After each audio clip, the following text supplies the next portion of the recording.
This is Morgan Hazelwood, back again with more writing tips and writerly musings. Today, I'm here to share with you sex, sexuality, and world building. My last panel was on asexual representation, literally. Today, I bring you the flip side. Personally, I mostly write younger stuff or scenes that fade to black, so I can avoid the explicitness of this very issue. But a lot of you out there are writing it as the forefront of your novel, or short story, or what have you. At the titular panel at Balticon 53, moderated by Jennifer Povey, Demanda Martini, Nobilis Reed, Mark L. Van Name, and Lisa Hawkridge managed to keep on topic while keeping it all about books and writing. I was very impressed. This panel could have gone off the rails in many directions. First off, relationships, marriage, and divorce. For much of history, sex and sexuality revolved around marriages on either side of the covers. When writing a story, you don't have to be bound by your cultural assumptions. Your characters should be bound by the cultural assumptions of the world, time, and place they're in. In reality, your research should tell you what that is. In fantasy and science fiction, you can kind of make those up.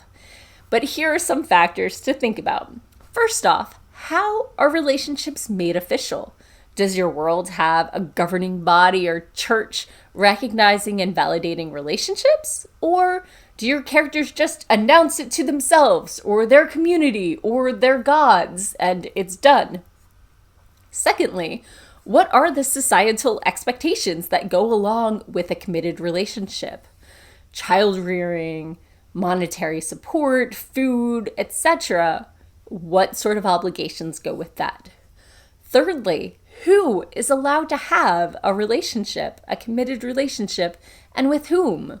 Men, women, children, adults, cousins, sisters, etc. Next, are marriages for life, or do they have an expiration date? Handfastings are traditionally 7 years. Some relationships last until the kids are grown, that sort of thing. Next, how does inheritance work? Bloodlines matter more when something's at stake. So if things are inherited down the paternal line, the guy's gonna care more if the kids are biologically his, traditionally. So where can you get ideas for different types of relationships beyond the cis-hetero marriage for life default assumptions of most of the Western world and the rest of the world in general? Well, there's a great webcomic series that I personally would recommend, illustrating lots of varieties of relationship found in the real animal kingdom by Human Comics, Humon Comics. I'm a recovering webcomic addict. They're super cute. Highly recommend. And one final factor to think about, is pregnancy preventable or dangerous? That really affects women's sexuality.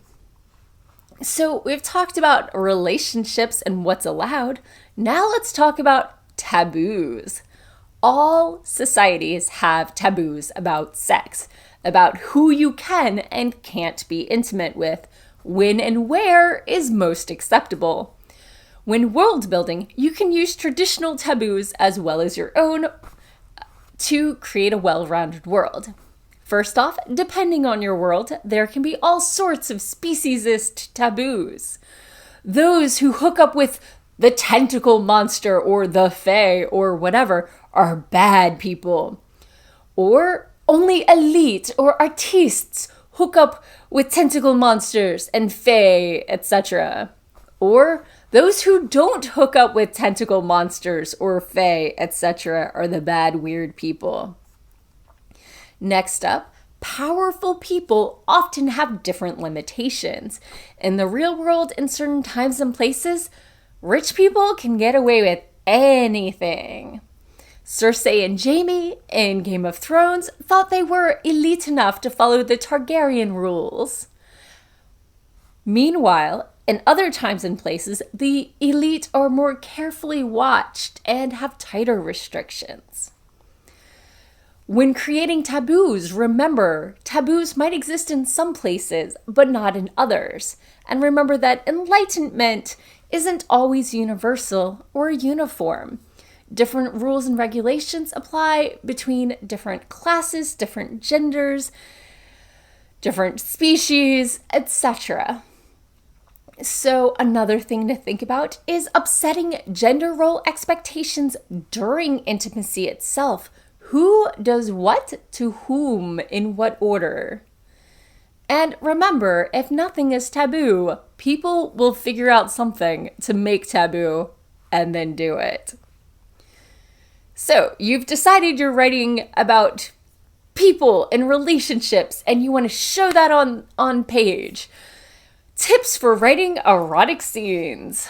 These tips come from the panelists. I don't have much experience with it, but maybe I'll give it a try. Step 1, check your assumptions at the door. Step 2, find inspiration, preferably legal inspiration with consenting adults.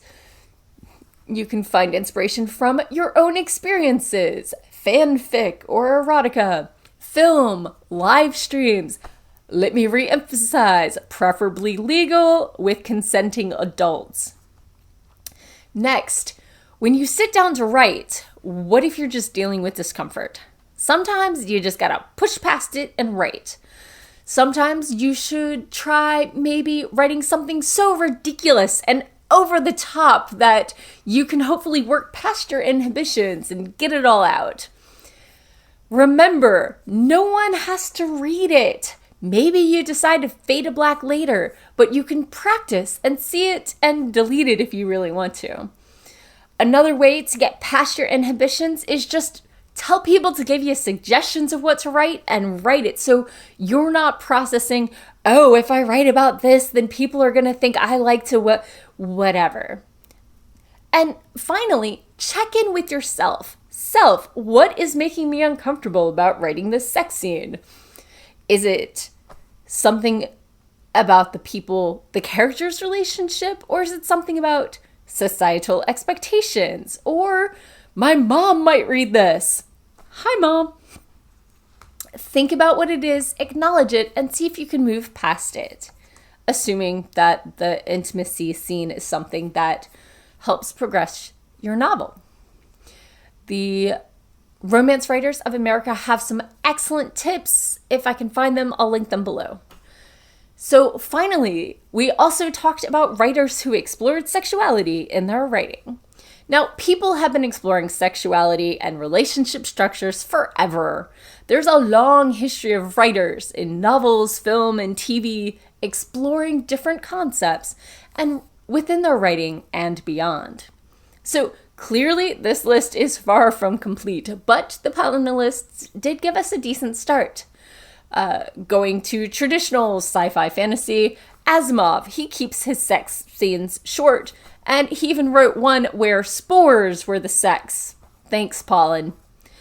Secondly, Heinlein's line marriage in Moon is a Harsh Mistress. Clearly, Stranger in a Strange Land. Le Guin explores sex and sexuality. More recently, Richard K. Morgan's A Land Fit for Heroes, which has been described as a darker, gayer Game of Thrones. I've heard it described as grimdark.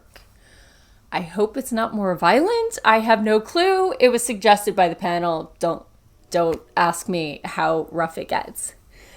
Something more contemporary and less genre fiction, Brokeback Mountain.